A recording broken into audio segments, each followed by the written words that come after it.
성경 말씀 읽어드리겠습니다. 출애굽기 24장 1절부터 11절까지 읽어드리겠습니다. 또 모세에게 이르시되 너는 아론과 나답과 아비후와 이스라엘 장로 70명과 함께 여호와께로 올라와 멀리서 경배하고 너 모세만 여호와께 가까이 나아오고 그들은 가까이 나오지 말며 백성은 너와 함께 올라오지 말지니라. 모세가 와서 여호와의 모든 말씀과 그의 모든 율례를 백성에게 전하매 그들이 한 소리로 응답하여 이르되 여호와께서 말씀하신 모든 것을 우리가 준행하리이다. 모세가 여호와의 모든 말씀을 기록하고 이른 아침에 일어나 산 아래에 제단을 쌓고 이스라엘 12지파대로 12기둥을 세우고 이스라엘 자손의 청년들을 보내어 여호와께 소로 번제와 화목제를 드리게 하고 모세가 피를 가지고 반은 여러 양푼에 담고 반은 제단에 뿌리고 언약서를 가져다가 백성에게 낭독하여 듣게 하니 그들이 이르되 여호와의 모든 말씀을 우리가 준행하리이다. 모세가 그 피를 가지고 백성에게 뿌리며 이르되 이는 여호와께서 이 모든 말씀에 대하여 너희와 세우신 언약의 피니라. 모세와 아론과 나답과 아비후와 이스라엘 장로 70인이 올라가서 이스라엘의 하나님을 보니 그의 발 아래에는 청옥을 편 듯하고 하늘같이 청명하더라. 하나님이 이스라엘 자손들의 존귀한 자들에게 손을 대지 아니하셨고 그들은 하나님을 뵙고 먹고 마셨더라. 지난 시간까지 저희가 출애굽기 19장 1절부터 6절 말씀을 중심으로 살펴보았고 이제 오늘부터 이 출애굽기 24장의 말씀을 중심으로 특별히 언약에 대해서 생각해 보려고 합니다. 우리는 지난 시간들을 통해 출애굽기 19장 1절부터 6절까지의 말씀을 살펴보았습니다. 지난 시간들을 통해 살펴본 내용들이 여러 가지가 있지만 이 모든 것들을 종합해서 하나의 문장으로 표현해 본다면 그것은 하나님께서 우리를 구원하신 우리 구원의 출발과 목적에 관한 것이다 라고 할 수 있겠습니다. 우리 구원의 출발은 무엇이며 그리고 하나님께서 우리를 구원하신 목적은 또 무엇인가? 이 출발과 목적, 이 전체에 대한 것이 출애굽기 19장 1절부터 6절 안에 담겨 있고 우리가 그 관점으로 살펴보았습니다. 하나님께서 이스라엘 백성을 구원하실 때에는 분명 그들의 구원의 출발점이라는 것이 존재해 있습니다. 그 출발점은 그러니까 이스라엘 백성들이 구원, 즉 애굽으로부터 나오게 되는 그 출발점의 시작점, 그것은 대속의 죽음이었습니다. 하나님께서 이스라엘 백성 대신 어린 양을 대신 죽게 하심으로써 그들을 구원하신 것입니다. 그 대속의 원리가 우리 구원의 출발 안에도 동일한 원리로 작동됩니다. 이스라엘 백성의 구원의 출발이 어린 양의 죽음, 그 피의 대가였다면 우리 구원의 출발도 십자가의 사건, 우리 예수님의 피의 죽음이십니다. 어린 양의 대속의 원리가 십자가의 대속의 원리로 완성되고 성취되는 것입니다. 이 과정을 우리가 살펴보았습니다. 이스라엘 백성의 구원의 출발점이 어린 양의 대속의 죽음이었듯 같은 원리로 우리 구원의 출발점도 그 어린 양처럼 죽으신 우리 예수님의 십자가의 죽으심이었던 것입니다. 그래서 신약성경은 예수님을 어린 양으로 표현하는 겁니다. 하나님께서 우리를 구원하신 구원의 목적 역시 또한 이 출애굽기 19장의 본문 안에서 발견됩니다. 하나님께서는 이스라엘 백성을 애굽에서 건지신 후에 하나님께서 그들을 구원하신 목적이 무엇인지를 아주 분명하게 명백히 천명하셨습니다. 그것은 하나님께서 이스라엘 백성에게 너희는 제사장 나라가 되라 라는 것이었습니다. 이스라엘 백성은 자기들이 제사장 나라가 되어야 한다는 이 거룩한 소명을 따라 하나님의 제사장 나라로 이 세상 가운데 존재해야 했습니다. 물론 그들이 그것을 잘 이루지는 못했지만 하나님의 목적은 반드시 거기에 있었습니다. 이것이 하나님께서 이스라엘 백성들을 애굽으로부터 건져내신 목적이었습니다. 이 부르심의 원리를 잘 깨달은 베드로 사도께서는 베드로전서 2장 9절에서 역시 동일한 원리로 우리 신자들에게 말하고 있습니다. 그러니까 이 출애굽기와 베드로 2장의 이 연관성을 보면 출애굽기 19장에서 이스라엘 백성을 부르심의 목적이 베드로 전서 2장을 통해서 신약의 신자들 안에서도 그대로 부여되고 그 목적이 사라지지 않았음을 우리가 알 수 있는 겁니다. 하나님께서 이스라엘 백성을 부르신 목적이 그들로 하여금 세상에 대한 제사장 나라가 되게 하시기 위함인 것처럼 하나님께서 그리스도의 그 피의 희생을 통해 우리를 부르셨습니다. 이스라엘 백성은 어린 양의 피의 죽음을 통해서 부르셨고 우리는 그리스도의 피의 죽음을 통해서 또 부르셨습니다. 각각 다 피의 죽음을 통해 부른 겁니다. 그리고 그 부르신 목적도 역시 이스라엘 백성이나 우리 안에나 통일하게 존재합니다. 역시 우리도 베드로 사도의 2장 9절의 기록을 따라 보면 이스라엘 백성들에게 출애굽기 19장에서 말씀하신 것처럼 우리도 역시 제사장 나라로 세우시기 위함이다라는 것입니다. 이것은 결코 베드로 사도가 그저 신자들을 단순히 위로하고 또 존중하기 위한 그 칭호적 표현이 아닙니다. 분명히 하나님의 목적을 정확하게 베드로 사도가 이해하고 출애굽기를 바탕으로 신약의 신자들에게 가르치고 있는 겁니다. 지금으로부터 약 3,400여 년 전 이스라엘 백성을 향해 너희는 제사장 나라가 되라 라고 말씀하신 하나님께서 그 동일한 말씀을 베드로 사도를 통해서 우리에게 너희 신자들도 이 땅에서 하나님의 제사장 나라가 되라 라고 또 말씀하시는 겁니다. 이 연관성을 우리가 좀 살펴보는 겁니다. 그 옛날 이스라엘을 통해 만방을 시온으로 부르신 하나님께서, 그러니까 시온이라는 표현을 제가 왜 쓰냐면 이 정신을 이해한 구약의 선지자들이나 시편의 기자들은 이렇게 부르심의 목적지를 하나님이 계신 곳 시온으로 자꾸 표현을 합니다. 그래서 제가 그 시적 용어를 따라 시온으로 표현하는 겁니다. 그렇게 부르셨듯 지금도 우리를 통해서 세상의 모든 백성, 세상 모든 나라와 민족을 역시 하나님의 시온으로 지금도 부르고 계시는 것입니다. 그러니까 우리는 이 땅에 태어나서 하나님의 자녀로 부름을 받는 순간부터 우리에게는 숙명적으로 주어진 모든 거룩한 소명이 우리 모든 신자들에게 예외 없이, 이거는 신자들의 어떤 교회 안에서의 직분이나 이런 거 아무 상관없이 공통적으로 모든 신자들이 부여된 공동의 목적, 거룩한 소명이 있는데 그것은 하나님의 제사장 나라로 설하라는 것입니다. 자, 여기까지가 우리가 지난 시간들까지 살펴본 내용이었습니다. 오늘 본문은 이것과 연관된 내용입니다.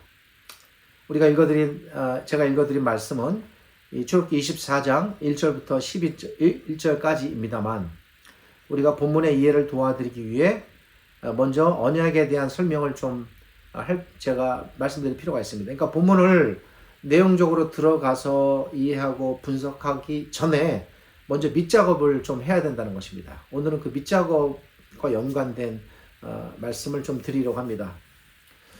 왜 성경 본문을 읽고 본문 얘기는 하나도 안 하지? 이렇게 생각하지 마시고 그렇게 할 수도 있겠습니다만 그렇게 간단하게 다룰 수 있는 내용이 아니기에 충분히 밑작업을 잘 하고 그걸 이해를 바탕으로 해서 조금 단계적으로 본문의 내용을 이제 다음 주 또 그 다음 주 살펴볼 것입니다. 구약 성경은 성경만이 갖고 있는, 신약도 마찬가지입니다. 성경만이 갖고 있는 아주 매우 독특한 언약적 특징이라는 것이 존재합니다. 근데 언약이라는 것은 사실 그 언약이라는 것이 이제 의식인데 언약이라는 것이 성경에만 있는 것은 아닙니다. 언약이라는 것은 구약시대 당시에 고대 히타이트 민족, 특별히 여기서 히타이트라 하면은 애굽 지역을 말합니다. 히타이트 민족, 그리고 가나안 민족, 그리고 그 외에도 메소포타미아라든지 여러 나라들, 민족들 안에서 매우 일반적으로 나타나는 조약 의식이었습니다. 그런 면에서는 이제 언약이 그렇게 일반 사회에서 그 당시에 다 나타났던 것이고 그것이 또한 성경에도 나타난다는 면에서는 공통성이 있습니다. 그런데 그럼에도 불구하고 당시에 그 문헌이나 여러 고고학적 자료나 문헌을 보면은 특별히 히타이트 이 조약 문서를 보면요, 어떻게 언약이 치러졌는지가 아주 상세하게 토판이나 이런 기록들을 통해서 지금도 이제 발견이 되고 학자들, 성경학자들에 의해서 해독이 됩니다만, 그런 문헌이나 또 이방인들의 언약 의식에는 결코 존재하지 않았던, 아니 어쩌면 결코 존재할 수 없는 성경만의 독특한 언약적 특징이 있습니다. 자, 그걸 잘 이해하는 게 오늘 본문을 이해하는 출발점이 되겠습니다. 그래서 오늘 이 부분을 좀 잘 깊이 생각해 보려고 합니다. 그래서 우리가 본문을 이해하려면 먼저 성경만이 갖고 있는 당시 사회 속에 존재했던 언약들과는 구별되는 성경만의 언약적 특징이 무엇인가, 이걸 좀 생각해 보아야 한다는 겁니다. 성경에서 언약에 대한 언급이 처음 나타난 때는 기록상 노아 시대입니다. 물론 그 이전에 아담과의 관계에서도 언약적인 관계는 존재했고 사실 사상적으로 언약은 존재했습니다. 그러나 기록적으로 언약이라는 것이 처음 등장하는 표현은 노아 시대 때입니다. 이해되시죠? 성경에서 하나님께서 처음으로 언약이라는 단어를 사용하셔서 하나님께서 누구누구와 언약을 맺으셨다라고 말씀하시는 그 기록의 관점에서의 첫 대상은 노아였다는 것입니다. 물론 언약 대상자로서 아담도 포함되는 것은 맞습니다. 성경은 하나님께서 노아와 언약을 맺으신 후에 아브라함, 이삭, 야곱 언약을 맺으시는 내용에 대해 계속 말하고 있습니다.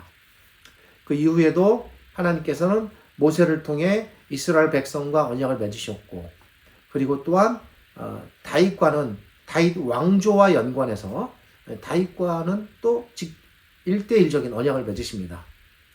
그런데 언약을 생각할 때에 이건 이제 성경을 배우는 성경 학도들이나 또 목회자들까지도, 심지어 일반 신자들도 마찬가지고 전반적으로 신자들이 오해하는 부분이 있을 수가 있어요. 다 오해한다는 것은 아니고 그럴 여지가 좀 많다는 겁니다.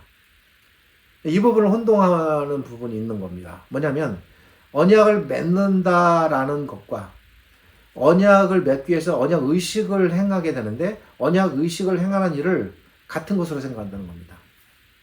물론 성경이 언약을 맺다라고 말할 때 언약 의식을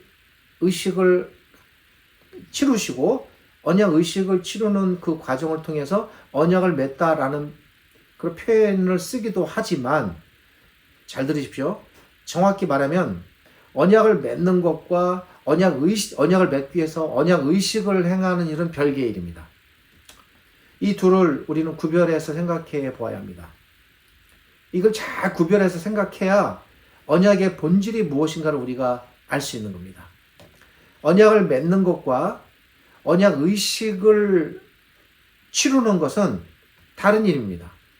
본문을 이해하기 위해 우리는 먼저 왜 이것이 이렇게 다른가, 이 둘의 차이를 구별해야 합니다. 잘 듣고 따라오셔야 합니다. 들으시면서 딴 생각하면 탁 놓치면 그다음부터는 이제 계속 안 들리실 수 있어요. 언약을 맺다라는 것은 정확히 말씀드리면 하나님께서 자기 백성을 위해 또는 자기 백성을 향해서, 잘 들으십시오, 하나님께서 행하시는 포괄적인 선택과 구원에 대한 총체적인 하나님의 행위를 일컫는 말입니다. 다소 말이 좀 어려울 수 있습니다만 그렇게 정의할 수 있습니다. 예를 들어 하나님께서 노아를 선택하셔서 노아를 하나님의 백성으로 세우기로 하셨다면 이미 하나님께서는 노아와 언약을 맺으신 것이 됩니다. 자, 또 다른 예를 들어보겠습니다.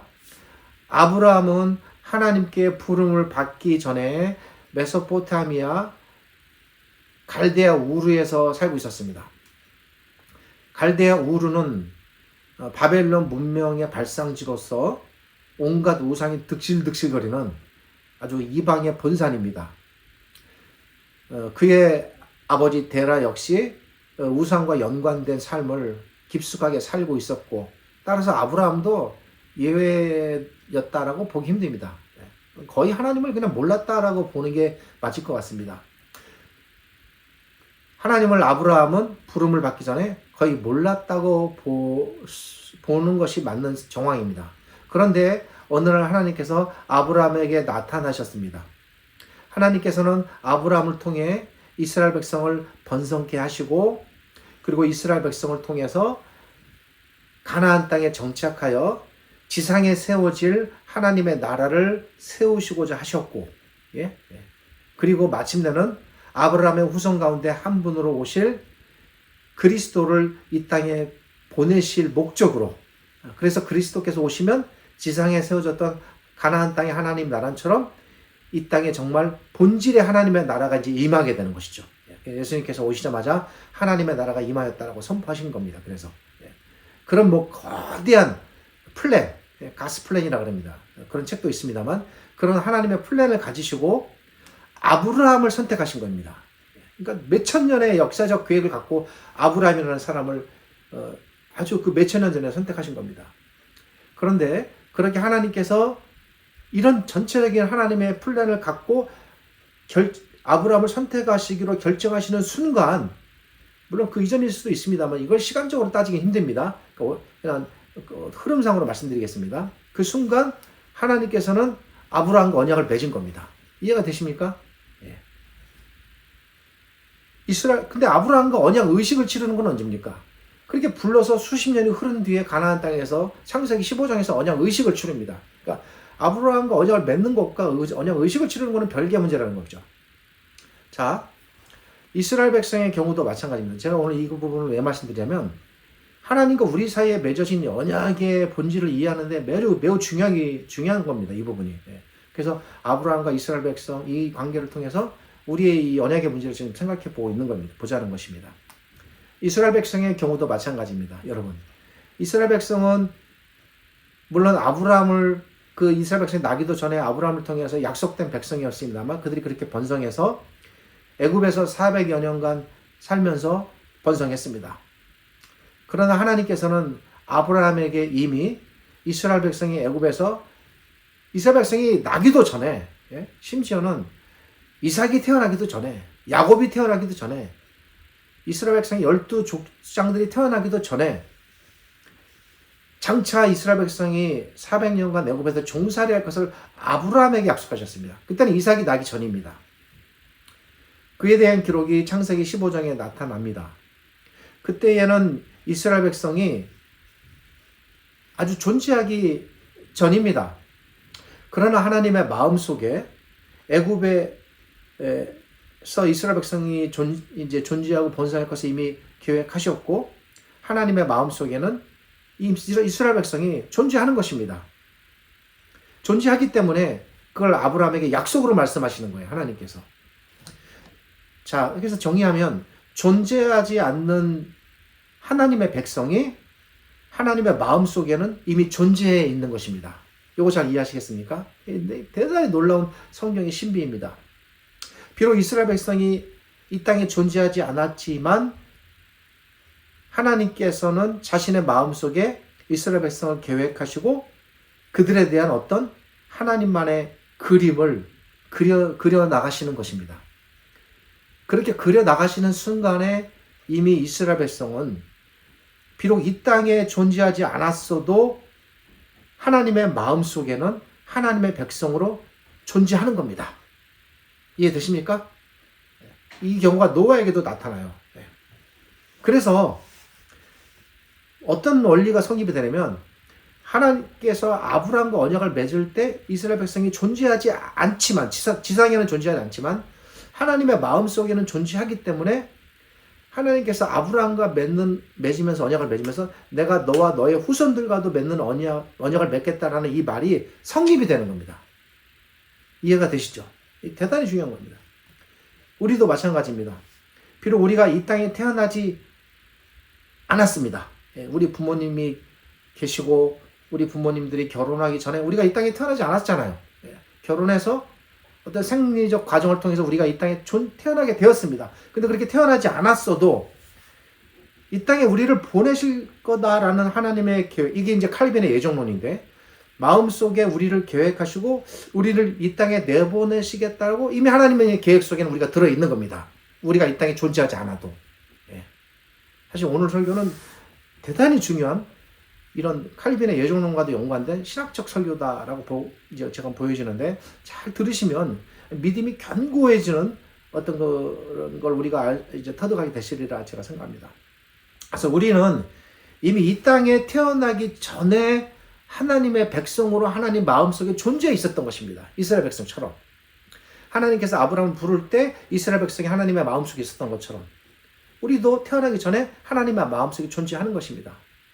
그래서 이 바울도 이런 원리를 잘 터득하였기에 주의 백성은 이 땅에 나기 이전부터 이미 주의 백성이었습니다 라고 정확하게 이해했고, 그것을 그의 서신을 통해서 가르치는 겁니다. 이 원리가 참으로 묘하고 신비롭습니다. 우리의 이성과 논리로는 도무지 터득이 안 되고 받아들여지지 않습니다. 납득되기 힘든 겁니다. 그러나 성경은 이러한 하나님의 구원 계획의 원리를 구약과 신약을 통해 분명히 전하고 있습니다. 그래서 여러분, 우리의 구원이라는 것이 말할 수 없이 신비로운 것입니다.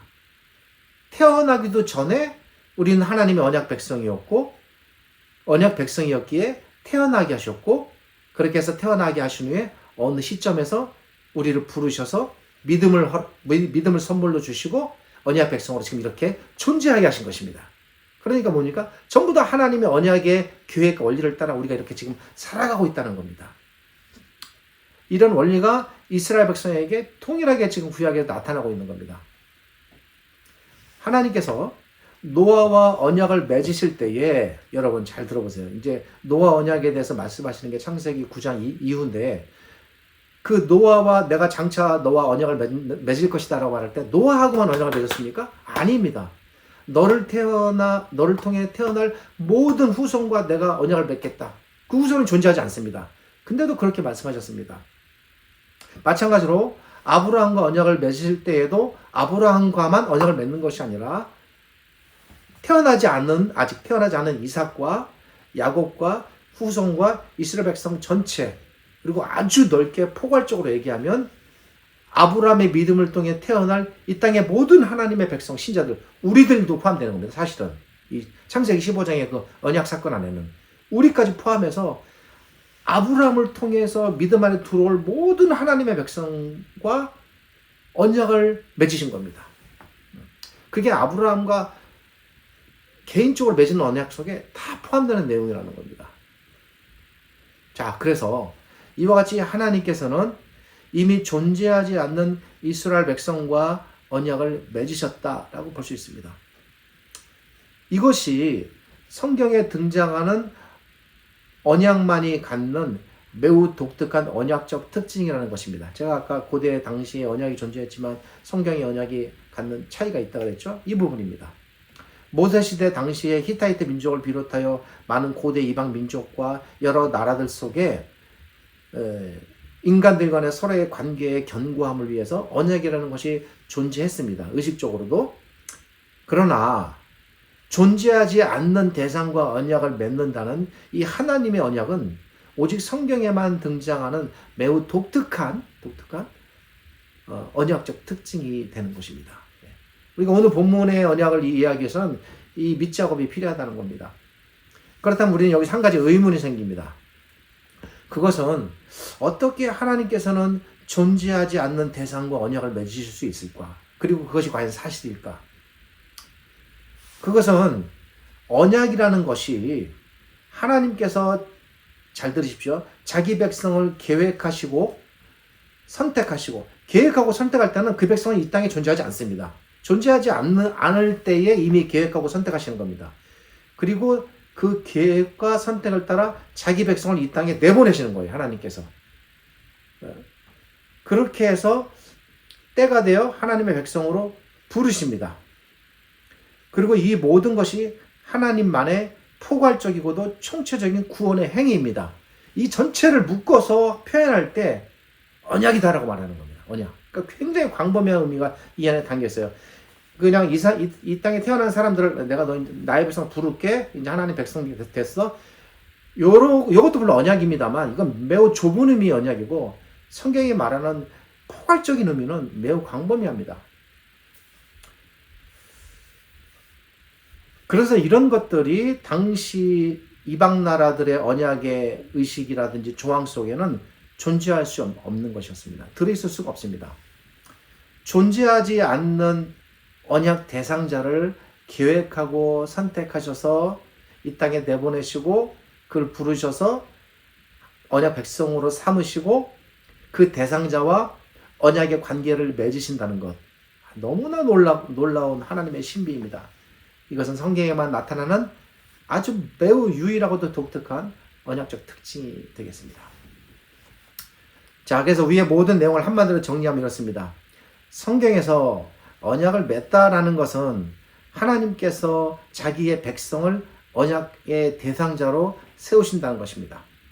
그렇게 해서 자기 백성을 선택하시고 하나님의 백성으로 삼기로 하셨다면 바로 그 순간 하나님과 자기 백성 사이엔 언약이라는 것이 성립됩니다. 이 언약의 특징은 철저하게 관계에 초점이 맞추어져 있는 겁니다. 하나님께서 어떤 대상을 선택하시고 그를 하나님의 백성 또는 자녀로 삼기로 하셨다면 바로 그 순간 하나님과 그 사이에 언약은 존재하게 되는 것입니다. 맺어진 것입니다. 우리도 마찬가지입니다. 비록 우리가 이제 앞에서 말씀드린 부분이 좀 중첩되긴 합니다만 다시 한번 이해를 도와드리고 강조하는 의미에서 말씀드리면 우리가 비록 이 땅에 태어나지 않았다 할지라도 이미 하나님께서 우리를 선택하시고 우리를 이 땅에 내보내기로 결정하셨다면 바로 그 순간 비록 우리가 이 땅에 태어나지 않았음에도 불구하고 여러분 하나님과 우리 사이에 언약이 성립이 되었고 우리는 언약 태어나기 이전부터 언약 대상자 속에 들어있는 겁니다. 이 하나님의 매우 놀랍고도 포괄적이며 광범위한 언약의 특징을 우리가 다 알기는 힘듭니다만 제가 이렇게 설명드렸어도 사실 충분하고 모두 다 잘 드러낸 제대로 된 설명이다라고 제가 말씀드리기 어려울 정도로 이 부분이 어렵습니다. 그렇지만 이런 정도는 우리는 꼭 알아야 합니다. 그러니까 우리의 구원은 너무 놀라운 겁니다. 완전한 하나님의 은혜고 선물이고 정말 모든 하나님의 계획 속에서 이루어지는 일들이 것이 성경을 우리가 읽고 깨달을수록 그런 마음이 더 절절하게 느껴집니다. 그러게 이렇게 언약에 맺어지는 언약의 맺음과 이 언약이 하나님의 의식으로 나타나게 되는 언약의 의식은 별개가 되는 것입니다. 이런 언약의 두 가지 특징이 그러니까 언약이 맺어지는 것과 언약 의식이 별개다라는 이 특징이 출애굽기 19장과 24장에서 걸쳐 나타나고 있고 그리고 아브라함과 연관해서 아브라함을 부르신 창세기 12장과 창세기 15장을 통해서도 나타납니다. 하나님께서 창세기 12장에서 아브라함을 부르시는 순간 사실은 그 이전에 창세기 12장에서 부를 때는 하란에서 부를 때입니다. 근데 사실은 언제부터 부르시냐면 갈대아 우르에서 부르신 거죠. 갈대아 우르에서의 부르심에 대한 구체적인 내용은 나오지 않아요. 그냥 살짝만 등장합니다. 그런 순간에 이미 하나님께서는 아브라함과 언약을 맺으신 겁니다. 예. 그러니까 엄밀히 말하면 창세기 12장 이전에 언약이 이미 맺어진 거죠. 그러나 하나님께서 아브라함과 그렇게 언약 관계에 있음에도 불구하고 아브라함과 별개의 언약 의식을 치르게 됩니다. 그것이 등장하는 부분이 창세기 15장입니다.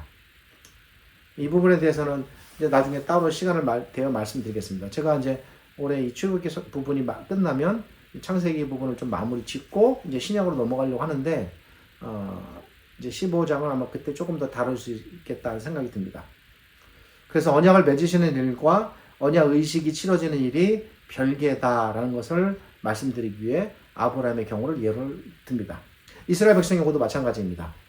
오늘 본문을 자세히 들여다보면 하나님께서 모세를 부르셔서 이스라엘 백성과 언약을 치르시는 내용이 오늘 본문 안에 고스란히 들어있습니다. 하나님께서 모세를 부르셔서 동물의 피를 단에 뿌리게 하시고 언약서를 낭독하게 하셔서 이스라엘 백성과 언약을 맺으시는 이 의식을 치르게 되는데, 이 과정은 당시 고대 히타이트 민족 문서에서 등장하는 언약 의식의 절차 과정과 매우 유사합니다. 이런 부분들은. 그러나 본질적 특징은 다르다는 것이죠. 본문에는 이렇게 하나님께서 이스라엘 백성과 언약 의식을 갖는 내용이 기록되어 있습니다. 그러나 이미 앞에서 말씀드렸듯 하나님께서는 이스라엘 백성과 언약 의식을 치르기 이전부터 언약 관계에 있었습니다. 심지어 그들이 존재하기 이전부터 아브라함을 통해서 그 관계에 있었던 것입니다. 이스라엘 백성을 위한 모든 하나님의 구원은 여러분, 이 하나님의 언약으로부터 출발됩니다. 하나님께서 요셉을 애굽으로 부르셔서, 왜 부르셨습니까? 이스라엘 백성들을 애굽에 이끄셔서 거기서 번성케 하시기 위해서 그런 작업의 과정들을 하나님의 구원 계획이 진행되는 과정이죠.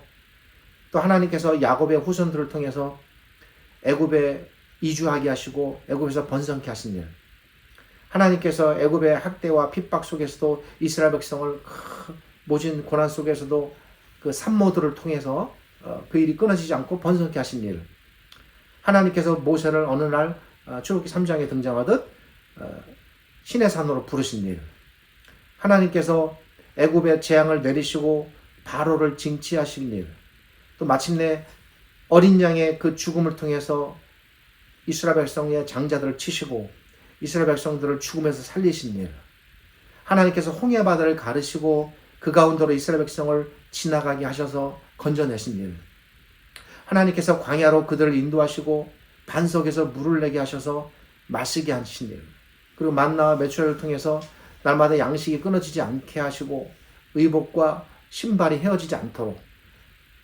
밤에는 따뜻한 불로 낮에는 시원한 구름으로 그들의 삶을 매일매일 인도하신 일, 이 모든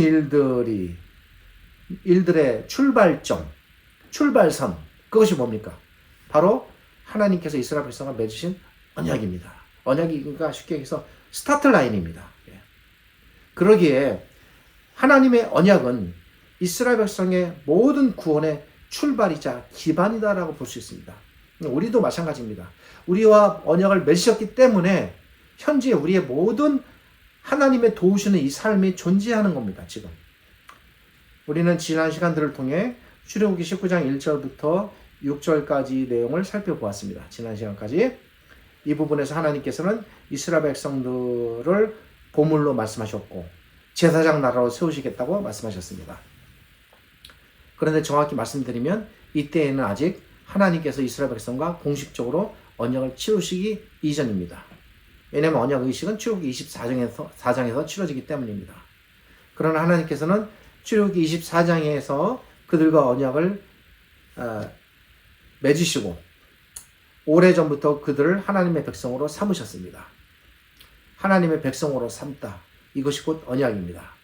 그랬기에 그들은 이미 언약 의식 이전에 하나님의 백성이었고 제사장 나라라는 칭호를 받았으며 그리고 출애굽기 20장부터 23장에 걸쳐 하나님의 언약 백성이 지켜야 하는 규정들, 소위 말하는 율법이라는 것을 받을 수가 있었습니다. 무엇 전에? 언약 의식 전에 이미 다 이런 일이 다 이루어진 겁니다. 그리고 이게 다 이루어진 이후에 비로소 출애굽기 24장에서 언약 의식이 우리가 오늘 읽은 본문대로 치러지게 됩니다. 오늘은 다음 주일부터 말씀드릴 본문에 대한 이해를 도와드리기 위해 성경이 말하는 언약적인 이 구조적 특징이 무엇인가에 대해서 말씀드렸습니다. 다음 주일에 본문에 대한 이제 설명을 드리고 그렇게 해서 그럼 우리는 언약의 백성으로 어떻게 살아야 하는가, 우리 삶의 문제에 대해서 생각해 보도록 하겠습니다. 끝으로 한 말씀을 이렇게 드립니다. 우리가 나기 이전부터 하나님께서는 이미 우리를 부르셨고 우리와 언약을 맺으셨습니다. 이 모든 원리가 출애굽기에 다 고스란히 나타나는 겁니다. 하나님의 언약을 따라 우리는 이 땅에 태어났고 하나님의 백성, 하나님의 자녀로 부름받아 지금 언약 백성으로 존재하고 있는 것입니다. 그러기에 우리는 거룩한 하나님의 언약 백성으로 이렇게 살아가게 되었습니다. 우리가 살아가는 모든 날들 동안 우리가 하나님의 언약 백성으로 우리가 나기 이전부터 부름을 받았고 그래서 지금 언약 백성으로 있다는 사실을 알고 오직 하나님의 언약 백성으로 이제 흔들림 없이 살아가야 한다라는 사실을 늘 잊지 마시기를 바랍니다. 기도하겠습니다. 하나님 오늘 말씀을 통해서 하나님의 언약이라는 것이 어떤 것인가, 성경은 그것을 어떻게 말하고 전하는가에 대해서 생각해 보았습니다.